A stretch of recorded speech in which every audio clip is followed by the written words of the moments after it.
All right, welcome to today's webinar. My name is Sarah Shadid from Ross Strategic, and I act as support to US EPA's Office of Water. You are currently tuned in to listen to the webinar, Enabling the Water Resources Utility of the Future, Creating the Water Workforce of the Future. I'm going to go ahead and give us a few minutes while we wait for attendees to join the call, and we'll begin in just a moment.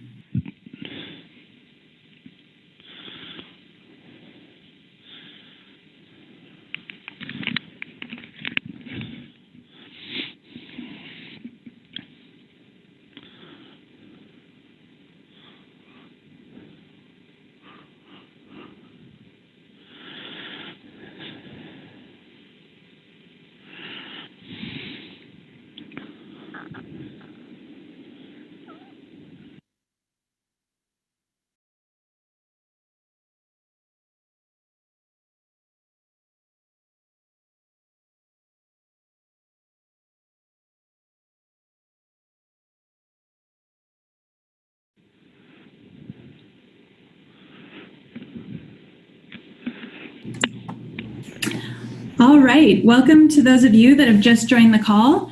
Again, you've tuned in to the EPA webinar, Enabling the Water Resources Utility of the Future, Creating the Water Workforce of the Future. I am going to turn it over to Jim Horn over at the EPA. Thank you very much, Sarah, and thanks to everybody that is logged in today. We really appreciate your interest in this topic. Again, my name is Jim Horn. I'm the Sustainable Utilities Program Manager at the EPA Office of Wastewater Management here in Washington, D.C.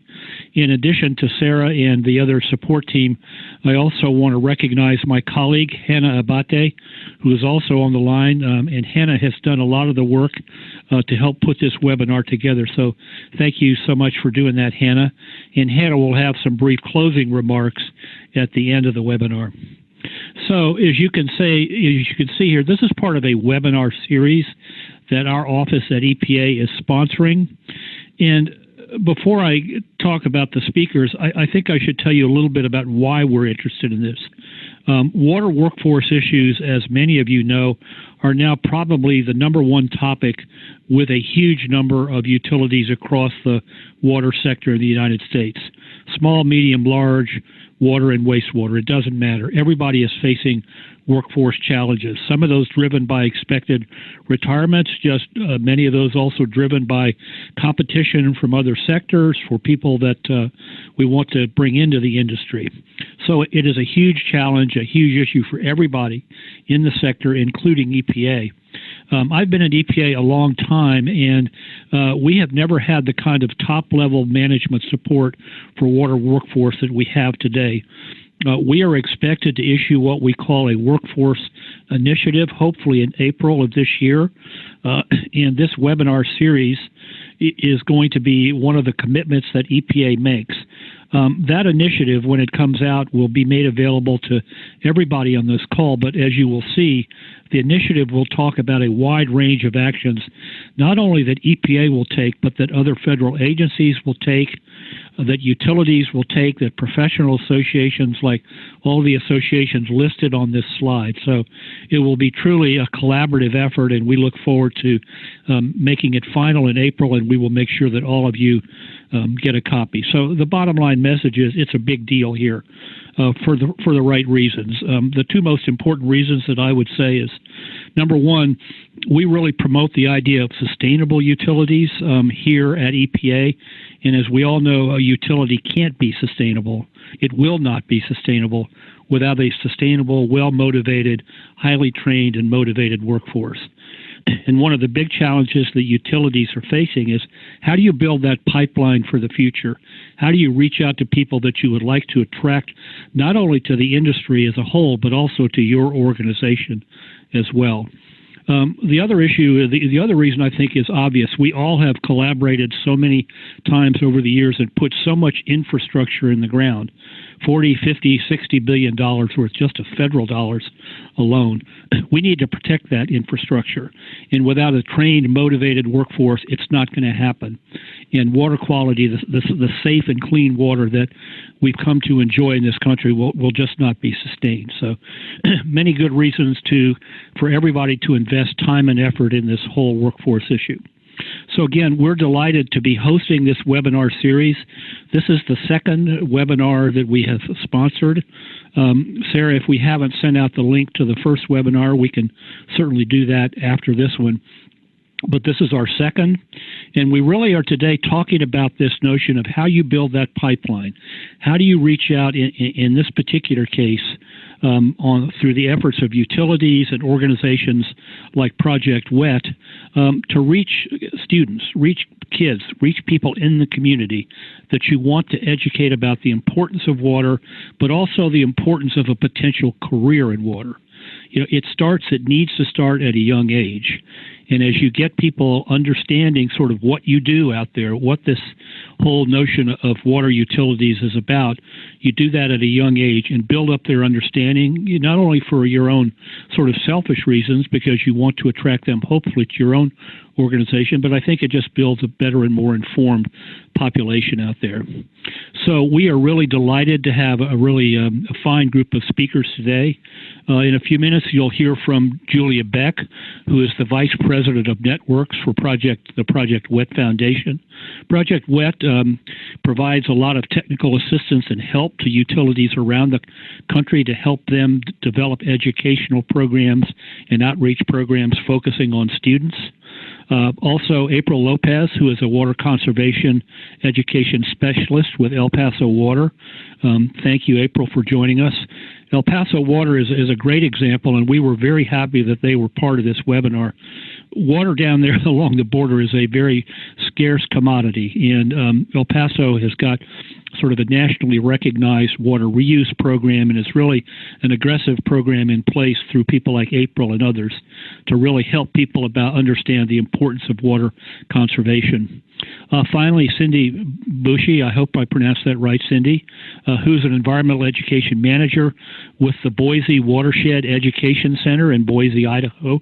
Cindy is also will describe her work with Project WET in her community to help educate people and also work with the local utility in Boise. So, as Hannah Abate and I learned, I would say 6 months ago, there are many utilities out there that have got these really fine education programs. And we want to highlight those today, bring those to your attention, and also have you understand better other resources that are out there that you may be able to take advantage as you build your own programs. So next slide, sir. So let me turn it over to Sarah Shadid here for a minute about some webinar logistics, and then we'll get rolling. Sarah, back to you. Got it. Thanks, Jim. Yeah, so just a few notes on today's webinar. The first is that all participants are going to be in listen-only mode. That means that if you have questions for the speakers throughout the presentations, and we're anticipating that you will, go ahead and submit those questions through the Q&A box, which is here in red on your webinar menu. We'll keep the list of those questions, and then at the end of the webinar, we're going to have a lot of opportunity for question and answer. So just know as you type those in, we are keeping track of them, and we will loop back to it at the end of the webinar. The second note is that the webinar is being recorded today. And so we will be sending out a recording of the webinar as well as the full slide deck to all participants and registrants for the call. So if any interesting information comes up for you, just know that you'll have that as a reference. So with that, I'm going to go ahead and move us into a short number of polls before we start the webinar, just to kind of see who we have on the line.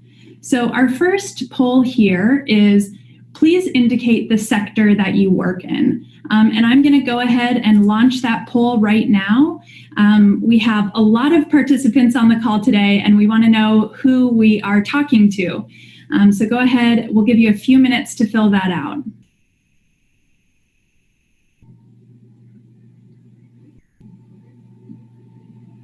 Looks like about 60% of participants were quick to the draw and have already responded. But if you have not yet responded, go ahead and get those answers in, and I will close it in just a moment.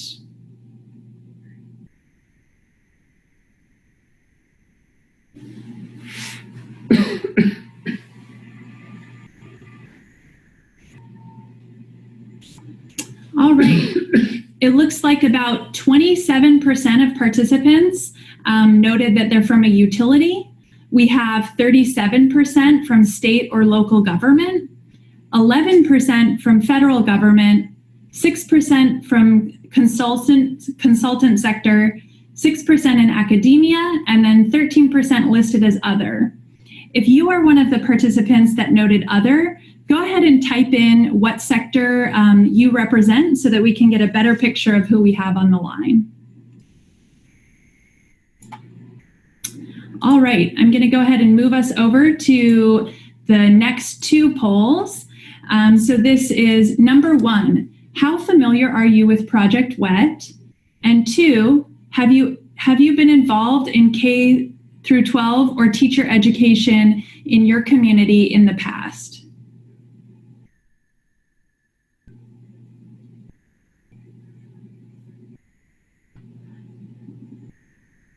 Looks like we have quite a few rapid responses. But again, if you have not yet gotten your response in, go ahead and respond to the poll, and we will close that poll in just a few moments.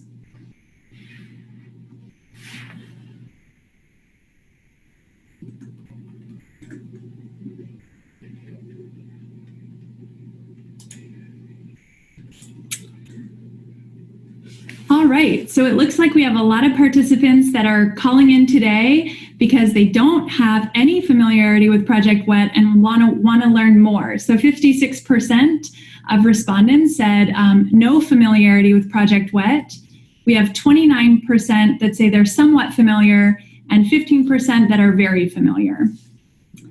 On poll number 2, asking about people's involvement with K through 12 or teacher education, we have 33% saying they've never been involved with K through 12 or teacher education, 26% saying they're regularly involved, 21% occasionally involved, and 20% listing as once or twice.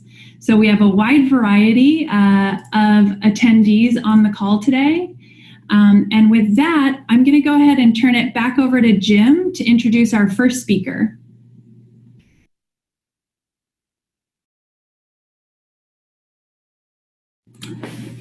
And Jim, if you are speaking, we are not able to hear you. Okay. I can hear you now. Okay. Am I okay now, Sarah? Hello? Loud and clear. Yep. Okay, thank you. Sorry. Thanks again, Sarah. And it's my pleasure to introduce Julia Beck, who is the Vice President of Networks for Project WET. We first met Julia, I don't know, 3 or 4 months ago after Hannah and I had talked with one of the utilities that was familiar with Project WET. So, Julia, thank you very much. I appreciate the work that you're doing, and we're glad to have you on the webinar today. So over to you. Great. Thanks, Jim. I want to say thank you so much to Jim and Hannah and the EPA Office of Wastewater for inviting us to be on this webinar and being able to share Project WET and water education with all of you. It sounds like there's a lot of people that are not familiar with us. So that's a really fun audience for us to be able to talk to today. If you're wondering what the Vice President of Networks is, hopefully that will become much clearer as I go through this and talk to you about Project WET and our networks of partners. Next slide. So Project WET advances water education to understand global challenges and inspire local solutions. And next slide, we had a video to show you. Unfortunately, there were some technical difficulties. So I highly recommend, if you get the chance, to either go to our website or check out this YouTube video about how water education impacts the world. And it's all about Project WET and our mission. But basically, you know, you'll get a good feel for us as I go through this. And we develop hands-on fun activities for educators or for people to teach others about water, and that's all topics of water. Next slide. So hopefully I don't have to ask anybody who is on this webinar today, why do water education? But let's quickly chat about why we should do water education. Next. So some statistics here. This is some research that was actually conducted a decade ago now, but is still incredibly relevant. Less than half of US respondents were very familiar with 14 related water terms, such as groundwater. In South Carolina, only 28% could identify the correct definition of a watershed, and I can promise you that that is not only in South Carolina. Also in North Carolina, only 38% of respondents knew that stormwater flows into the nearest waterway, and 30% incorrectly thought that stormwater is treated prior to discharge. And that is certainly not unique to North Carolina. Anytime I work with students doing stormwater lessons, they pretty much all of them think that it is treated before it gets discharged. Next slide. More recently, surveys showed that only 21% of people know very well where their water comes from, and almost half of people under 30 did not understand where their water comes from. So all of this is to say that there is a real lack of education and people understanding their watershed, where their water comes from, where it goes. And so there's a real need for that. And it starts, in school, but then it goes up into adulthood as well, because adults still don't understand these issues. Next slide. And this is shocking, really, because water is part of everything, right? Again, hopefully I don't have to tell anybody on this call that, but it's not just direct water uses, right? It's not just the fact that we need water to survive through drinking and cooking and washing, but it's also these virtual or indirect water uses that are really important. So we need water for everything in our lives, from the cell phone that you use today, to the bicycle or car you took to work, to the clothes you put on, the computer you're using. Water was involved in all of that, right? It's part of everything. And that's really important when we're talking about the workforce. Next. So why Project WET? Why did EPA ask us to come here and talk to you today? Next. And we've been around for 35 years. So we started back in 1984 in North Dakota and quickly expanded throughout the United States, and we're actually now global in 75 countries around the world. And the reason that we work so well and that we've been around for this long with people continuing to use us and we're continuing to grow is that we're fun, right? Our activities are fun. And research shows that people learn better when they're having fun. They retain more information when they're having fun. And so all of our activities are these hands-on, fun activities, not only for the students or learners, but also for the people that are teaching them. Next. And also, when we're talking about job readiness, our activities are addressing the skills that professionals want to see, the skills that they're hiring for.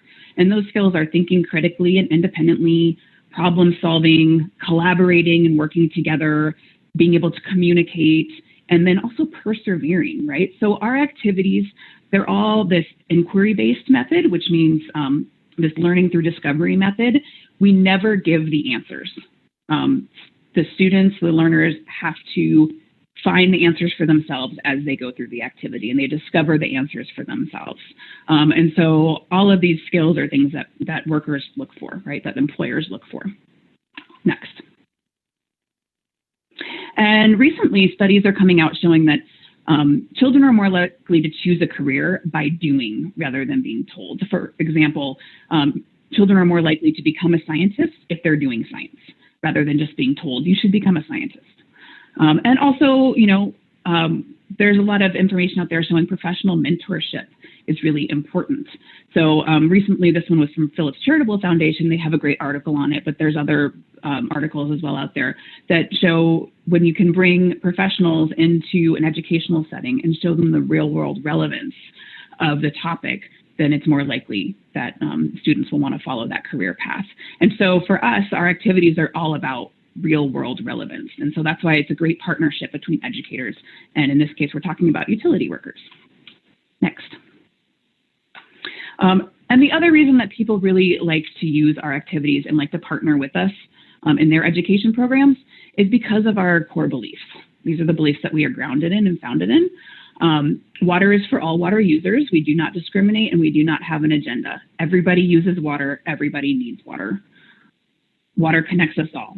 Same thing, right? Everything on earth needs water. Water resources are managed, which I shouldn't have to tell this group. It looks like there's a lot of utility and government workers here. And then water depends on personal responsibility and action. So ensuring we have clean and safe water today and into the future. Next. We educate on all topics of water. So water A to Z, and that includes chemical and physical properties, the quality of water, quantity, so water conservation, understanding watersheds and watershed health, water sanitation and hygiene, and of course, water systems as well. So where your water comes from, where does it go? Next. And the Project WET Foundation has several different aspects. Most of what I'll be talking about today is our networks. And we have 68 partners here in the US that use our methodology and our materials to implement their own Project WET water programs.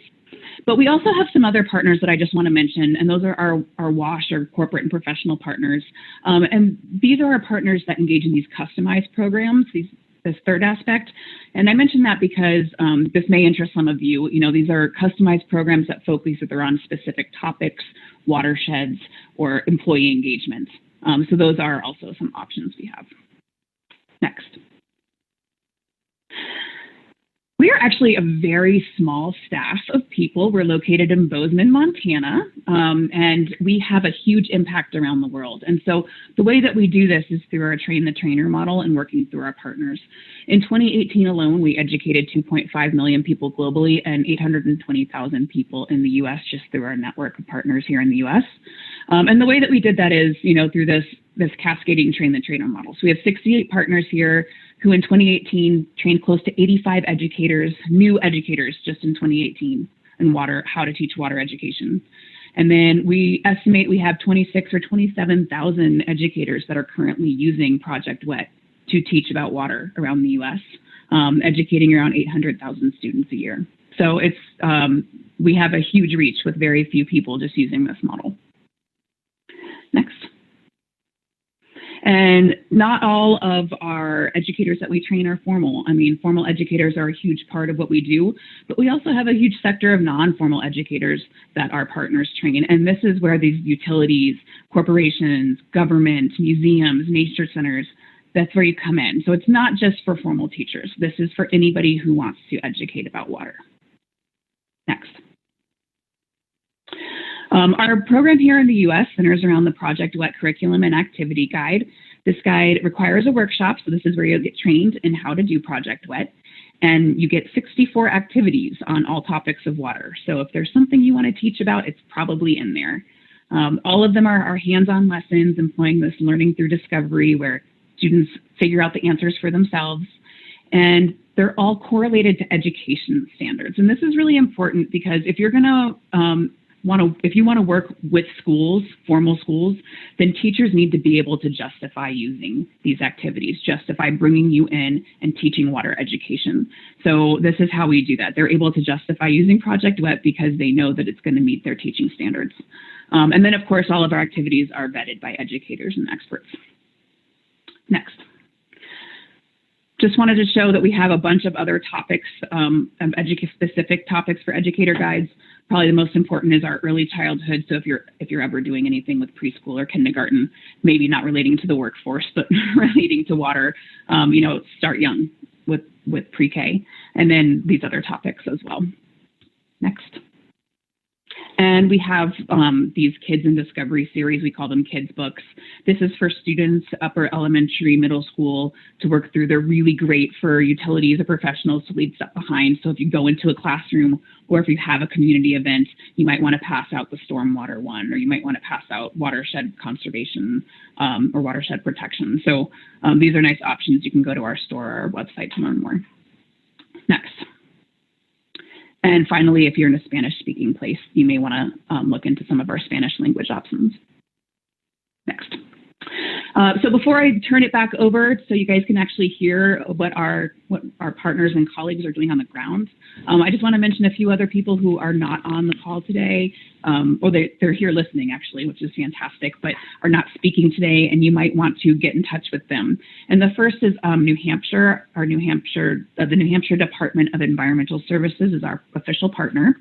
Laura Hooper is the coordinator there, and just at the end of last year, she did a workshop pairing educators and water utility workers together in a mentorship program and advertised specifically for that. And she said it went really, really well.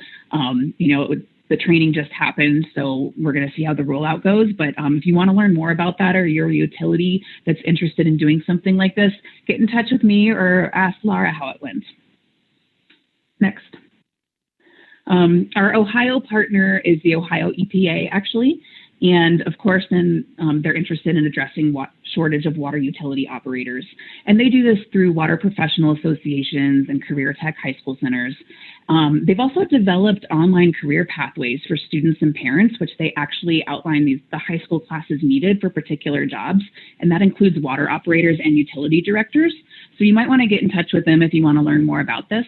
Dennis Clement is our coordinator there, and they have a program with Project WET called Who Works for Water that specifically addresses, this need for water workers with students. And for those of you that are familiar with Project WET, I saw a few of you out there, they use our activity Urban Waters and then talk about the different careers that are associated with that, different aspects of the urban watershed. Next. And then finally, South Carolina, our partner there is the Greenville County Soil and Water Conservation District. They do lunch and learns for local water utilities. That could be a really great place for you to start if you're not quite able to do a workshop yet or just want to learn more about what our local partners can do with you. They also do some water quality education and rain barrel career days and internships. So next. If you would like to find out how to get in touch with your local Project WET partner, please go to our website where we are. You can type in your state or your area, and then you should be able to find your local partner's contact information. If you don't see events happening right now, just contact them because most of them are not on our map. And then, of course, next, you can always contact me, and I can put you in touch with the appropriate person. But for now, I'm going to turn it back over to Jim. And again, I want to say thank you. And I want to say thank you to Cindy and April, who are going to share how they use Project WET and share their amazing programs. We have such an amazing partner network out there, and I hope that all of you can take advantage of that. So thank you. Thank you, Julia. That was excellent. Very nice overview presentation, and I was really impressed by the range of activities you laid out. It just seems to me that the teacher community can benefit so much from, getting advice on how to really teach, if you will. They don't work at utilities, but they are the people that really interact with kids every day. And so I really appreciate all the work that you folks are doing and this great network you've got. So I guess we're on to our next speaker, April Lopez, who is a water conservation specialist with El Paso Water. And as I said, water is precious everywhere, but I guess it's extra special precious down along the border. And so we really appreciate you being here with us today, April. And as your presentation says, this is all about building the career pipeline, which is really what we need to do across the country. So let me turn it over to you.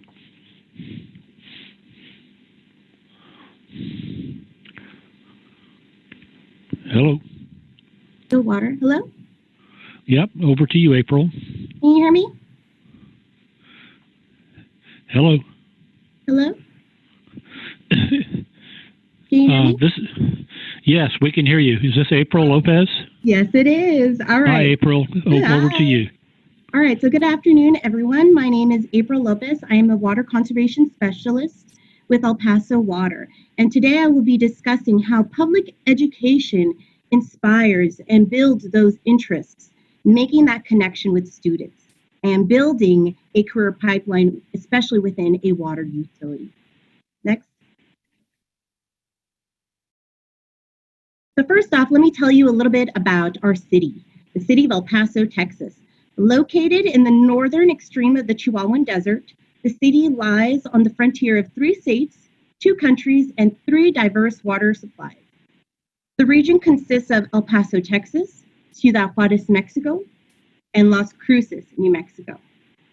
So El Paso is nicknamed the Sun City, and that's well earned because El Paso enjoys an average daily temperature of almost 70 degrees and over 300 days of sunshine each year. Next. All right, so with its sunny days and mild temperature, El Paso is truly a desert oasis, but because rainfall averages only about 8 inches per year, water conservation is essential to the city's economy, environment, and quality of life. With a unique diversified water resources portfolio that include shared resources such as the Rio Grande and 2 underground aquifers. Conservation, water reuse, desalination are current, but we are looking into groundwater storage and recovery, advanced water purification and importation. And this is why public education is key, not only to understand the need to develop resources and infrastructure, but to also gain the public support. Next. El Paso Water has a multi-pronged approach to reduce consumption. They include mandatory restrictions in the form of a city ordinance, supply side conservation to reduce system leaks, financial incentives, but more importantly is public education. And this is to increase awareness of regional water supplies and to gain the support of conservation programs and the development of new water supplies. Next. El Paso Water initiated the conservation program back in 1991 with adoption of the city ordinance. Consumption per capita per day has been reduced 35%. The ordinance establishes water restrictions, the use of efficient pummeling devices, landscape restrictions for commercial sites. And over the years, we've had a number of incentives and rebate programs that yielded success, including turf rebate replacement program, a cash for your commode, free low-flow shower heads, a washing machine rebate, and central refrigerated air rebate. But because we've reached our goal and have maintained it, we have ended the rebates and incentive programs. However, public education continues to be the forefront of our strategic planning. Our programs today focus primarily on education and public outreach. We reach nearly 40,000 students every year through our Tech H2O Center programs and our outreach efforts. Next. All right, so there we have the Tech H2O Center. That's where I work. That's where my office is located. We are very fortunate to have a dedicated education center to offer a public and variety of programs aimed at increasing awareness in how we manage regional water supplies to meet demand. All right, so we want the public to value water, understand the infrastructure needs, provide water and wastewater services for our desert communities. The Tech H2O Center, I'm sorry, can you go back? Awesome. All right, so the Tech H2O Water Resource Learning Center became a host facility back in 2008, the same year that we opened. So to offer the public Project WET to educators and students. Project WET offers a wide variety of activities and lessons that fit our mission in a fun and engaging way. And the Tech H2O Center is adjacent to the world's largest inland desalination plant, and that is our Kay Bailey Hutchinson desalination. Next.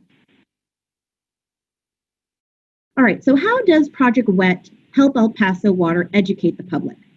Project WET activities are customizable to a wide range of audiences to demonstrate and present topics relevant to our strategic plan by promoting careers in the water industry and addressing the need to communicate how we manage a wide portfolio of water resources. These topics include, for instance, we have surface water. Well, we can do an activity, this activity, Snow and Tell. Groundwater, we have a grave mistake. If we want to talk about water resources and advanced water purification, Project WET really helps us dismiss the myth of toilet to tap. And a good activity that we utilize is urban water, because we discuss water moving from community to community, right? We're talking about the urban water cycle, right? Desert ecology, activity Humpty Dumpty or Invaders would be very helpful for that topic. Water quality, we have water quality, Ask the Bugs. Water demand and conservation, we have the activity Money Down the Drain, and that's a really good activity to do during Fix a Leak Week. Wastewater, a very famous and popular activity is called Super Bowl Surge, and students absolutely love that activity. We actually encourage them to come in wearing their favorite jersey. All right, next. All right, so how does El Paso Water implement Project WET in its educational efforts? So field trips. Field trips include a hands-on activity that is correlated to the Texas TEAC standards, providing educators a whole wide menu of options for activities to fit their teaching needs. The correlation to TEACs allows teachers to justify the field trip to their administrators. And what has also been helping us is by reaching out to those educators and those principals and making those connections with our regional schools by attending public partners in education meetings. Because oftentimes we can find teachers that say, well, water, that's fourth grade, that's the water cycle. Well, then I ask them, I follow up with, okay, well, what is it that you're teaching? Okay, well, we're teaching about ecosystems. Great. We can incorporate that water conservation message by doing a ecosystem activity. And that's how we've been able to guide teachers here. Next. By taking the show on the road, staff uses project activities in classroom presentations to make our visit more memorable and interactive. Outreach is not limited to schools, but also at citywide events. We have a very good volunteer program where we train volunteers to conduct or demonstrate Project WET activities. Additionally, El Paso Water has 3 big annual signature events that are open to the public, attracting a large number of attendees per event. Staff and volunteers demonstrate a Project WET activity such as The Price is Right to get that understanding of water rates and the reason for needing to raise rates for construction projects. On the other hand, we have 841, One for All, and this helps El Pasoans understand the demands of water from the Rio Grande by different sectors. We have agriculture, we have municipalities, and we have recreation. Next.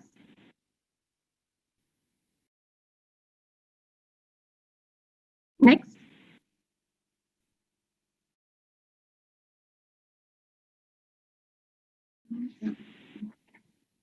Would you mind going back? I'm looking for one that says educator workshops. There we go. Awesome. Okay. So educator workshops. We offer educator workshops throughout the year to introduce Project WET curricula as another tool for educators to utilize regarding regional water issues in their own and special creative way. Offering workshops as a professional development offers that professional development opportunity and allows us to build those partnerships and train participants as co-facilitators with school districts, community stakeholders. We are very, very fortunate that the utility recognizes the value of these programs by sponsoring the purchasing of the guides. We do, however, also look into additional sponsors via grants or collaborative partnerships. We build a limited number of workshops per year in order to offer them for free. So we have to always budget a limited number so that way we could continue offering them to our regional educators. And another great tool that we utilize is our loaner activity kits. Our loaner activity kits are available for educators through a small returnable deposit. And what we do is that by choosing the most expensive activities out of the Project WET book, we are able to create a kit that provides all the materials you need. And educators are much more likely to implement these activities if everything's nicely placed in a box with all the materials for their classroom. All right, so El Paso Water currently offers educator programs such as Getting Little Feet Wet, Project Wet, Wonders of Wetlands, and Healthy Water, Healthy People. All right, next. I'm looking for the Water Festival.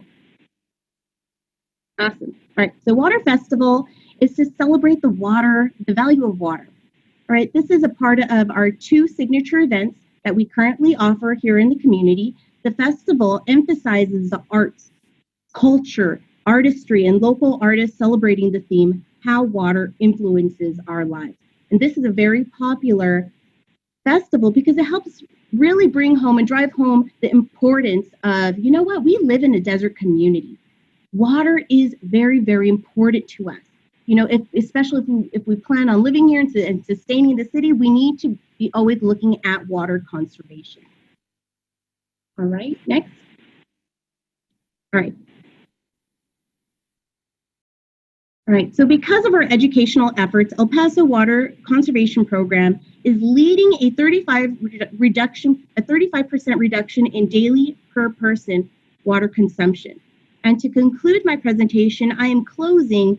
I actually had a video for you all. It had some testimonials from our most recent Getting Little Feet Wet workshop. However, at the very end of the webinar, you will receive a link to this video, and I highly encourage you to watch it. We have testimonials from educators, principals, administrators that have gone through our workshop and have absolutely fallen in love.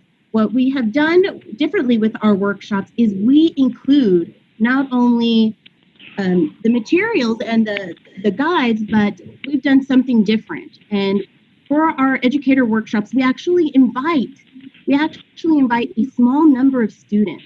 Can you just imagine educators attending a training and we ask them, all right, great, now let's put it to the test. Welcome all these little second graders that we can then demonstrate these activities with. And it's been very, very successful. All right, I'll go ahead and I'll pass it on to Jim. Okay, April, thank you very much. And again, folks, look for that link. I'm sorry we couldn't put the video on, but look for that link at the end of the webinar. And I guess I'll just say one thing real quick that should be obvious. We really would like you to reach out certainly to all of the speakers today. If you're interested, this is all about, one of the reasons we do these webinars is to make people in the sector, if you will, the practitioners like yourselves, aware of other programs that are going on. So reach out to these folks, reach out to us here at EPA anytime, and really learn more about what's going on and replicate it or do what works best in your community. So again, April, thank you very much. That was a great presentation. Great work down there along the border. We really appreciate it. Thank you. So our final speaker today is Cindy Busche. Again, if I mispronounce your name, Cindy, forgive me. But Cindy is the Environmental Education Manager with the City of Boise, Idaho. We're delighted to have you with us here, Cindy. I've been to Boise several times, a very nice city, a little on the dry side, not like El Paso, but certainly a growing city where this whole notion of environmental education across the city and certainly in conjunction with the utility is really, really important. So, Cindy, without further ado, I'll turn it over to you, and thanks again for being on the webinar. Thank you, Jim. Thanks to the EPA Office of Wastewater and to Julia at Project WET for inviting me to be a presenter today. And so my name is Cindy Busche. I'm the Environmental Education Manager for the City of Boise. And our water renewal utility has a fantastic water education center called the Boise WaterShed, in which we implement Project WET and other education programs to raise interest and awareness in water careers from kindergarten through college-age students. And so you'll notice a few similarities between how April and I use Project WET. I'll try to focus a little more on what we're doing with teens and even college students in terms of internships. Next slide. Just as an overview for the City of Boise, our Public Works Department operates 2 water renewal facilities, as well as a phosphorus removal facility, a biosolids application farm, and we also maintain more than 950 miles of pipe in our city. And so we use the term water renewal facilities, but I am referring to wastewater treatment. It is a term that we are transitioning away from. We feel that water renewal offers the public better public perception and understanding of how the city recovers resources and treats our water for hopefully future reuse in our high desert climate. Next. Our most valuable asset, however, is our employees. We have about 250 public works employees, and a majority of those do work for our utility. In the public works department, our employees have very diverse skill sets and talents, and most of which fall within the umbrella of STEM. So just to give you an example, we hire careers that are mechanics, operators, lab analysts, farmers, engineers, educators, just to name a few. And we recognize the need to attract people into these fields as early as elementary school. Thus, our utility has invested in environmental education to show our ratepayers and our young citizens the important work that's being done. And we utilize tours and Project WET activities to recruit our future workforce. Next slide. It all started in the 1990s and the early 2000s. We had many requests by local schools to tour our water renewal facilities. And at that time, our operators led the tours, which was challenging because it took them away from some of their responsibilities. Additionally, there wasn't consistent messaging from tour to tour. In the early 2000s, some of our city management had the opportunity to tour the Vancouver, Washington Water Education Center, and they were inspired to develop a similar center that would teach people of all ages about water before or after touring our water renewal facility. Thus, the Boise WaterShed was envisioned to serve as the face of the utility and to educate citizens on water renewal, how the city recovers resources, and to develop interest in public works careers. Next. Just like El Paso's Water Center, we opened in 2008 as well in partnership with a nonprofit called Boise WaterShed Exhibits Incorporated. They raised over $1 million from our community to fund the hands-on exhibits inside the education center. Some of those exhibits are pictured in the right-hand picture, and that is about half of our exhibit hall that you're seeing there.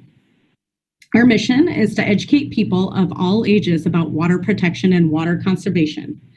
Today, with a staff of 4 employees, we educate more than 28,000 people per year through on-site and off-site programs. Next.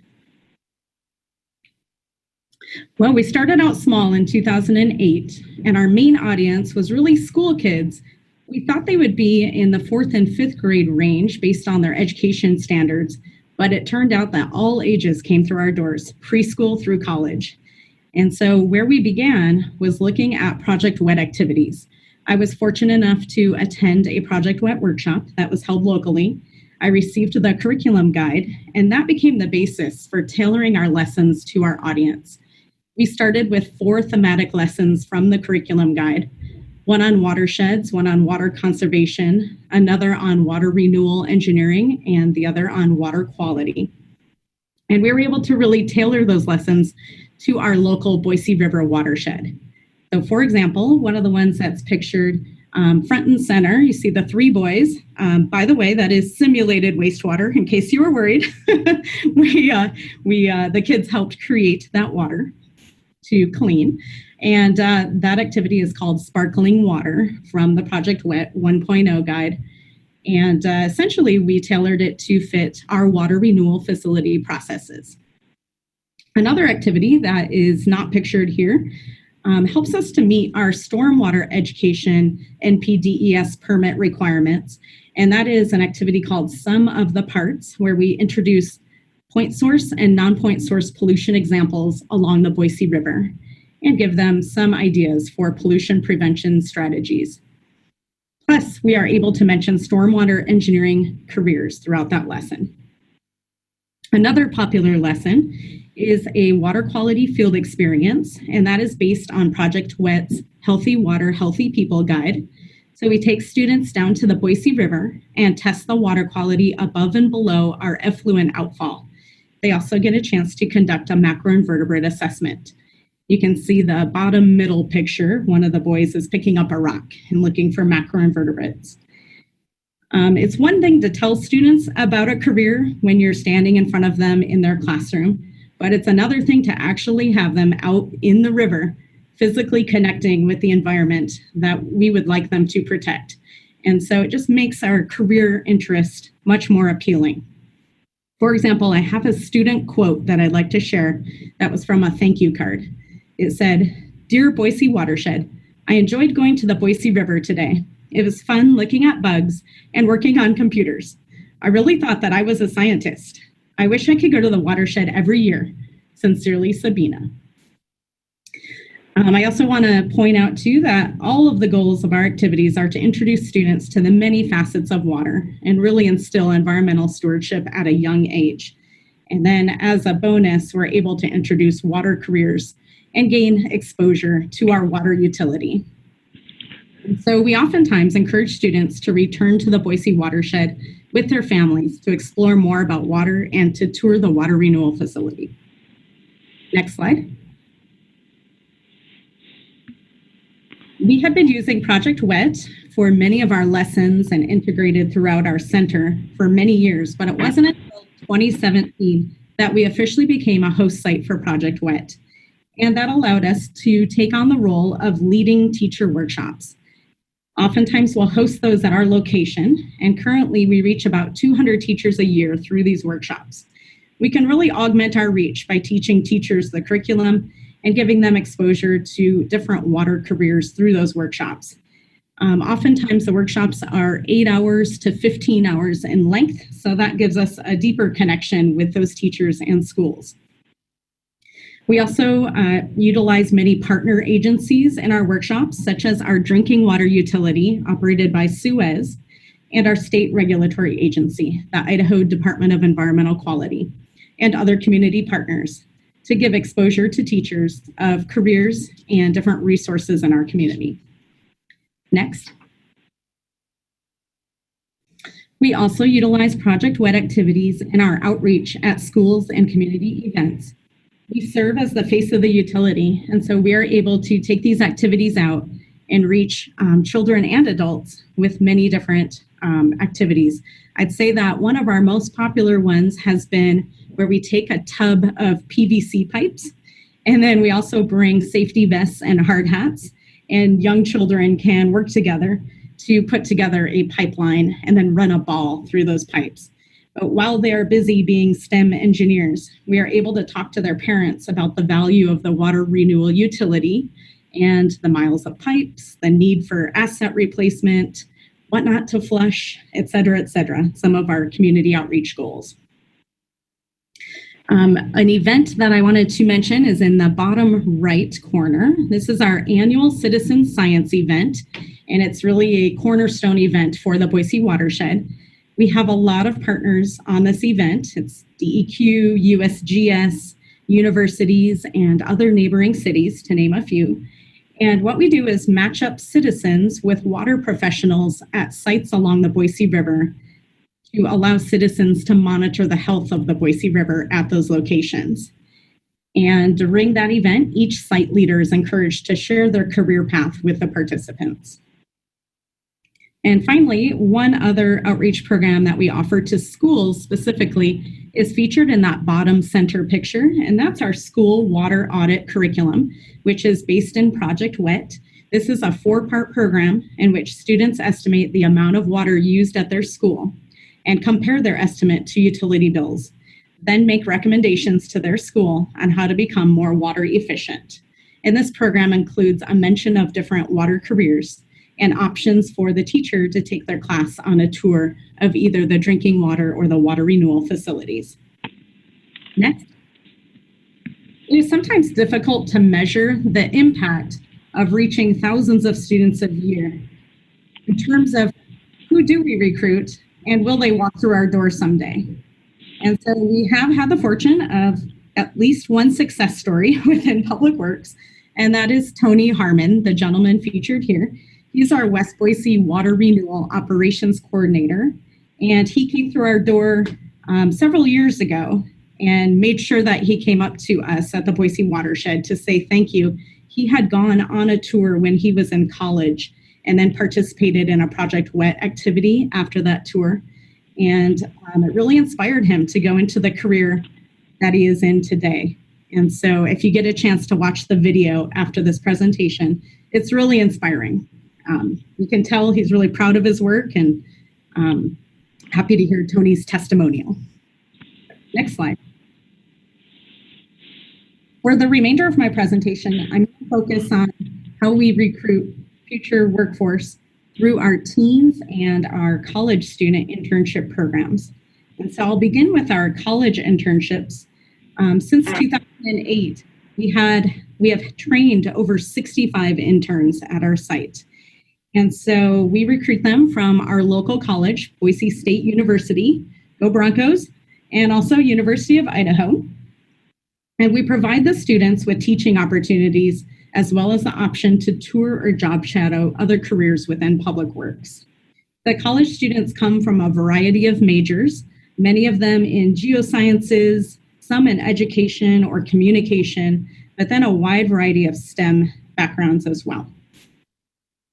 We have found that about half of our former interns go on to become classroom teachers, but the other half typically go into professional careers in the water industry. For example, 2 former interns last year, after shadowing our water quality sampling and monitoring team, gained employment in our water quality division. Additionally, we had 1 former intern become a stormwater analyst for one of our partner agencies. And I could probably go on and on listing a few highlights of those careers and their career paths. But I really just want to say that I believe that their internships at the Boise WaterShed played a key role in solidifying their interest in their career and provided workforce skills that were transferable to their future employment. Next slide. Our most valuable internship program to us is through the Boise State University's I Do Teach program. And in case you're not familiar with I Do Teach, it's based upon a model called You Teach out of University of Texas, Austin. You Teach is available at 46 universities in 22 states. So that's something that may be near you and accessible. With the I Do Teach program, what's great is it trains undergraduates in STEM careers to concurrently receive their teaching certificate. And so at the end of their undergraduate program, they have a teaching certificate and a science or engineering degree. Each semester for the past 7 years, the Boise WaterShed has been a host site for the I Do Teach interns, and they get paid by the university. They help us out by teaching more than 3,000 second grade students who come through our doors as part of a district-wide grade level field trip. The I Do Teach interns develop, learn, and teach 2 lessons about watersheds, the water cycle, and pollution prevention, and some of those lessons incorporate Project WET activities.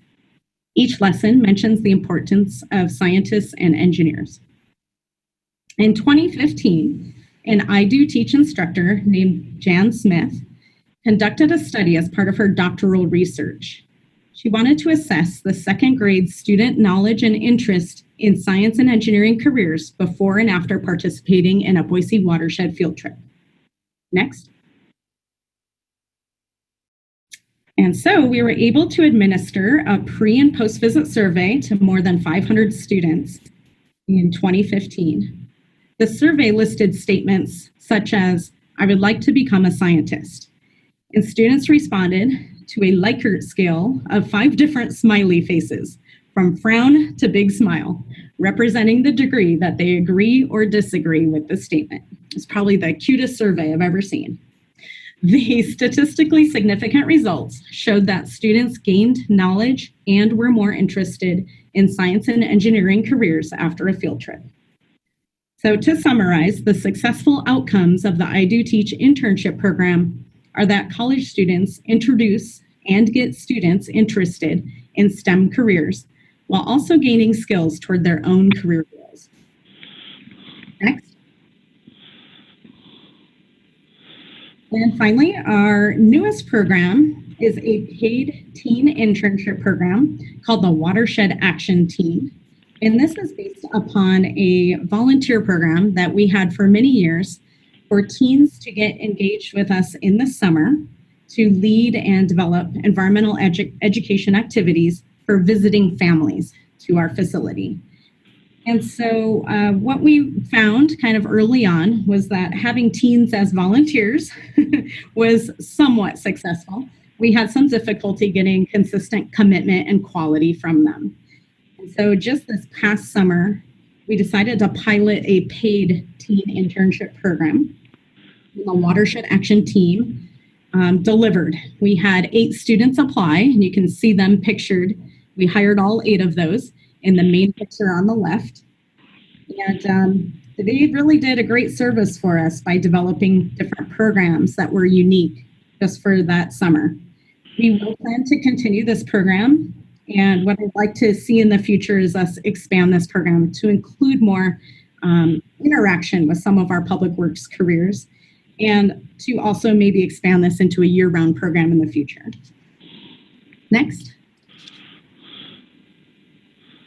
So in conclusion, our kindergarten through college environmental education programs utilizing Project WET have been an effective tool in workforce development. Boise WaterShed will continue to focus on providing students with positive experiences with STEM and exposure to careers in water to help recruit our future workforce.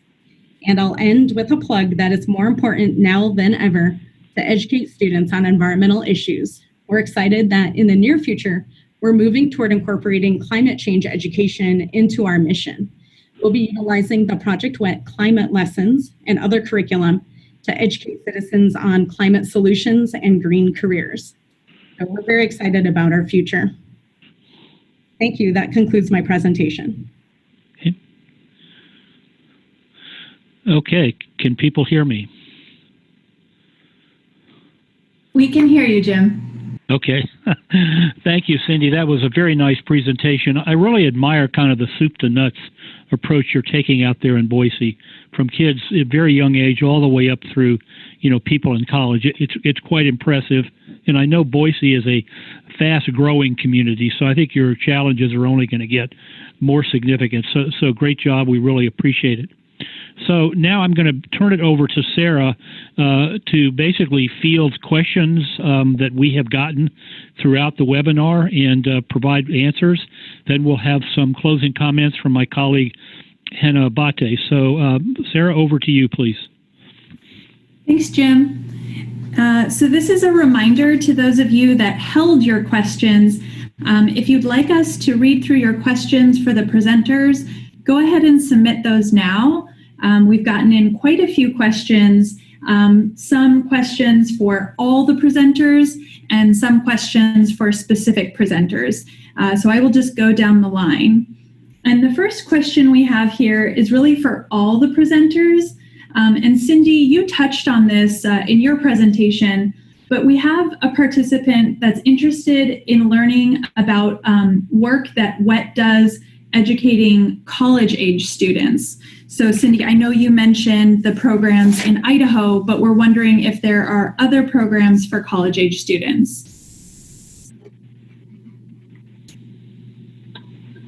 This is Julia. I'll try to tackle that.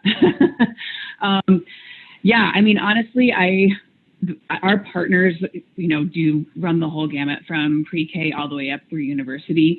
I would have to ask our partners to see who is doing college age programs. Obviously, Cindy is. I don't know if there's any. I know there's a bunch of our partners on right now, and I don't know if they can put in the chat box to everybody what they're doing. But I can certainly put that out there, and then get you in touch. Whoever asked that question, get you in touch with the appropriate people. So I guess to answer that, I would say contact me, and we'll put you in touch with the people that are doing those. Because the answer is yes, we are. I just don't have the names offhand.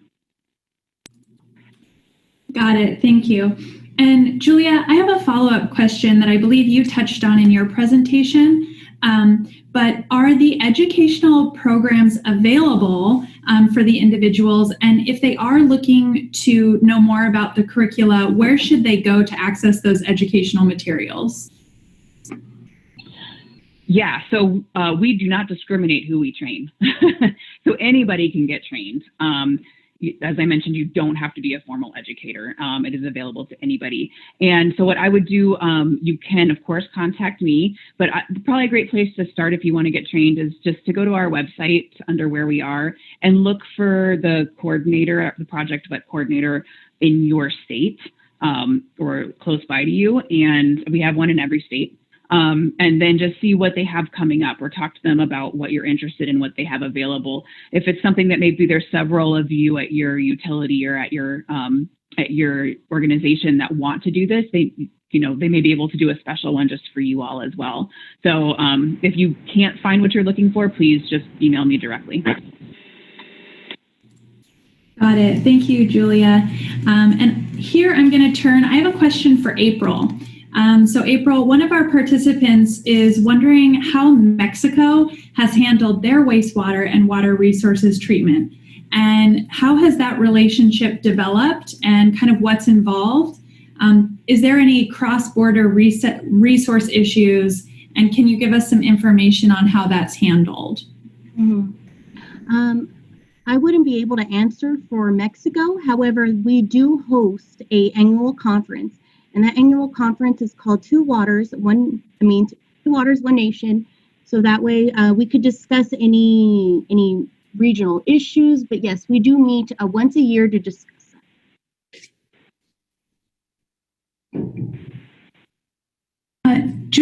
April, you've gone out and we didn't catch the last part of your comment. So we heard about the annual conference, but then your voice cut out. Yes, so every year we have Two Waters, One Nation, and what we do is we meet every year to discuss any type of regional water issues that may come up, and of course all of that is handled through our PSB board and TCEQ. But I would not be able to answer for Mexico how it is that they are handling their wastewater treatment. Okay. Got it. Thanks, April. All right, I have a question for Cindy. Cindy, participants were interested to know about how the Boise WaterShed Education Center was funded. One person interested in learning more about the private partner that helped with that funding, and if you could give us some more details. Sure, I'd be happy to. The city partnered with a nonprofit that was formed specifically to raise money for the water exhibits, and they named themselves Boise WaterShed Exhibits Incorporated. And so they do have a website if you want to look that up. They were an all-volunteer board, and they pretty much single-handedly raised $1 million from our community through a variety of grants and individual donations and community donations. And then the city's portion was $2 million in the construction of our facility, which is in the same footprint as our old laboratory building. And so it just so coincided with a tear down of our lab and a rebuild of our lab on site.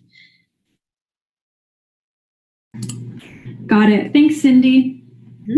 All right, Julia, question for you. Regarding the Train the Trainer educators, we have a participant who's interested in learning more. Are those just for people in the industry, or can anyone get training? And finally, is that a formal job? I like that last part. That's great. It is for anybody. It's for anybody that wants to be a trainer. We consider anybody who educates an educator. So again, you don't have to be in the education sector. In fact, a lot of our trainers, we call them facilitators, work for government organizations where it's a priority to train educators. So yeah, you certainly you can come from any background. You would need to talk to your local project WET coordinator about that and see when they are offering training or facilitator trainings. And in terms of a formal job, no, it's not a paid job. Our partners all operate very differently. Some are able to offer stipends for facilitators, but the majority actually rely on facilitators who have that as part of their it is part of their job to do educational trainings. So it's usually not something that's hired out. But again, contact your local coordinator to find out more about that. Got it. Thank you. All right, turning back to Cindy. Cindy, lots of interest in some of the college age programs that you discussed. And we have one person wanting to know if there are interns with other universities or if the program is really for that local university that you touched on. We have had limited success with trying to recruit from a couple of our local colleges. So we have Treasure Valley Community College about an hour away from us. And we did recruit one intern from there once. And College of Western Idaho, our other local university about 40 minutes away, kind of similar. We've had limited success, and mostly because of the distance and driving that it would take for someone to get over here. And then in the summertime, we've been able to work with other universities across our state. So University of Idaho and Idaho State University have both sent students just for the summer for paid internships. So that seems to be a good model to continue in the future. Thanks, Cindy. And another question. If someone is interested in learning about the I Do Teach in their area, is there a specific website that they can go to? There is, and I just attempted to enter that in the answer queue. So hopefully you can see there's a URL that I entered there. But if you type in "You Teach" all as one word, it should pop up, and there's a map that's searchable by state. Got it. Thank you. All right, April, question from a participant wondering how the Tech H2O Learning Center was funded. Okay, the Tech H2O Center is funded by taxpayers because we are part of the city of El Paso. Whenever a customer is paying their water bill, essentially a portion of that is saved for our water conservation education program. Got it. Thank you. All right, I'm going to do one final question before we move into a poll, and then we have some time after the poll to ask some additional questions.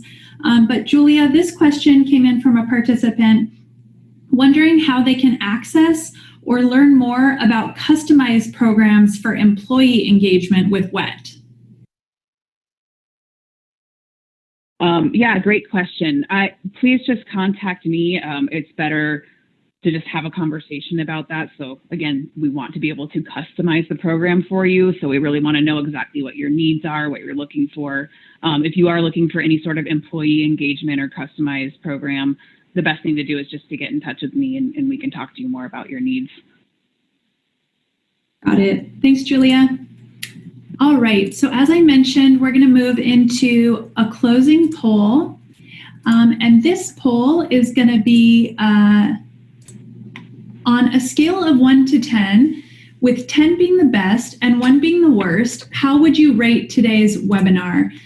We're always trying to improve our webinars, so please let us know what you think. And I will leave that open for another moment. And in the meantime, while individuals are answering that poll, Julia, I had another question that's related to the one that you just answered. But someone was wondering if there's any recommendations for providing development education for current water industry employees. And if you have any recommendations or if you would like them to get in contact with you directly. So developing water education for current employees, is that what the question was? Correct.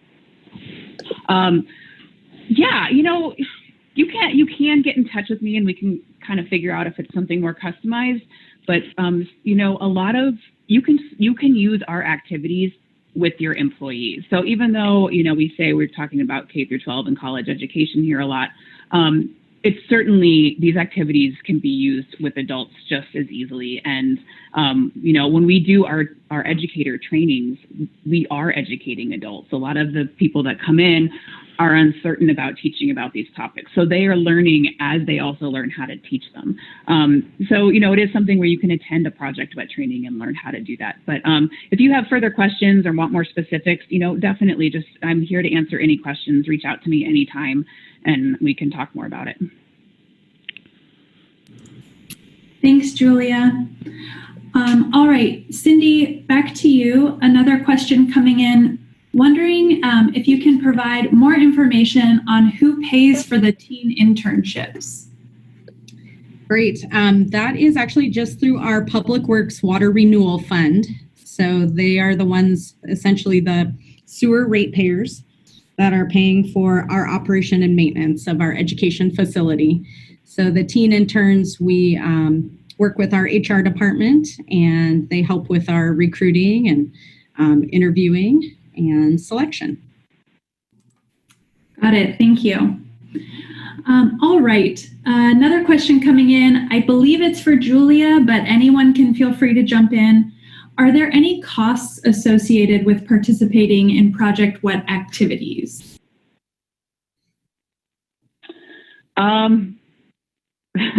That totally depends on where you live. As both Cindy and April mentioned, they are able to build in their educational activities and their trainings as part of their budget. So you guys can correct me if I'm wrong and I heard that wrong, but I know at least April said that they're able to offer those workshops for free, which means that there is not a cost associated to attend it. But some of our partners, just depends on who our partner is. We have partners that are nonprofits, partners that are universities, museums. And so some of them do have to charge for workshops, in which case, there's usually like a $20 to $50 fee to attend. And that includes the training, lunch, and getting the guide is usually how that works. So it really depends. You'd have to contact your local coordinator about that. And, if you have, sometimes it's a matter of just, if you want to put on your own workshop, you can contact the coordinator and they can, if they have funds, they can do it. If not, if you can scrounge up enough funds to produce that workshop, then they can put on a specialized workshop for you as well. In terms of customizing materials, of course, there is a cost associated with that, and we would work directly with you if there's something that you would like customized. But hopefully that answers the question. It's not as simple as yes or no. Got it. Thanks, Julia. And I would just note for that participant, if that did not fully answer the question, or if any of these answers you're left wanting more information, please do feel free to contact the presenters directly. And those links, as we mentioned, will be shared with everyone in the slide deck. So you will have contact information for the speakers that you're hearing today. Julia, next question here. And actually, this might be for all of you, but I'll turn to Julia first. Have there been any efforts to connect students more directly to jobs in water and wastewater? And if so, what does this look like? I am going to actually turn this over to Cindy and April, and I kind of wish our other partners, if they're still on, maybe want to put in the chat box to all attendees. Because there have been, and it's really our partners on the ground that are doing this. And so Cindy and April were able to share their experiences today, and I showed you a couple other examples, but the best thing to do is to really talk to the people that are doing it. So Cindy, April, do either of you want to specifically address that? Sure, this is Cindy. Beyond our programming and internships, I'd say we don't work too much with connecting elementary kids directly with those careers. That's mostly because of liability reasons. However, I'd say through any requests that come in from middle school or high school students, we do match them up with anyone that they are trying to meet with. So for example, we'll sometimes get a question from a high school student who's doing a research project and wants to meet specifically with an operator. And so we'll help them make that connection and get to a point person to be able to meet with. And then additionally, we've been doing a lot of the outreach in the community and into classrooms in terms of career presentations. Once in a while, we'll bring along an engineer or an operator with us, but that's pretty rare.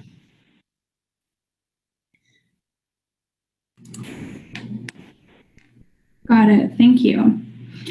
All right. Given the time on the webinar, I'm going to go ahead and ask the final question. not the final question, but a final question. And if you are listening in on the line and you have more questions for the presenters, again, as I mentioned, those contact details are included in the slide deck that we will be distributing after this webinar. So a final question here for you, Cindy.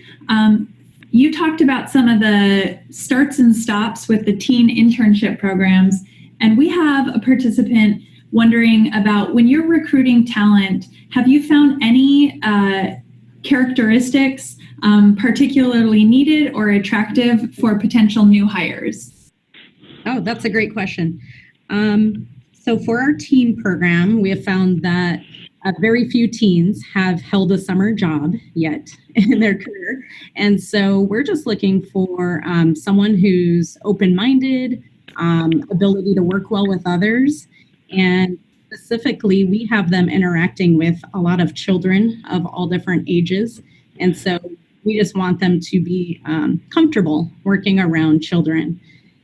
And we've actually had some success in partnering with our Parks and Recreation Department in looking at how to recruit a more diverse teen pool.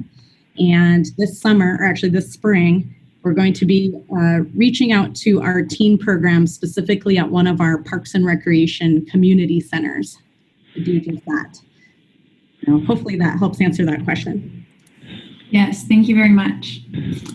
All right. Now I'm going to navigate us over to the final poll, and then I will turn to Hannah Abate over at the EPA for final remarks. But for this poll, we're looking for you to actually just type in your answer in the Q&A box. And the question is, finally, what other topics would you like to see covered in subsequent webinars? So if you have any topics that you feel are particularly relevant for you and your context, go ahead and type those into the Q&A box, and you'll be able to do that until the end of the webinar. So with that, I'm going to go ahead and turn it over to Hannah Abate at the EPA. Thank you to Julia, April, and Sydney for providing us with all these great examples of how partners are able to collaborate, and we will continue to encourage the importance of collaboration and early engagement between water utilities and the communities they serve. Thank you. All right, thanks to everyone for joining today's webinar. Sorry, did somebody want to come in with a final thought? Okay, thanks to all of our participants and our speakers, and we will let you know about our upcoming webinars. Have a nice day, everyone.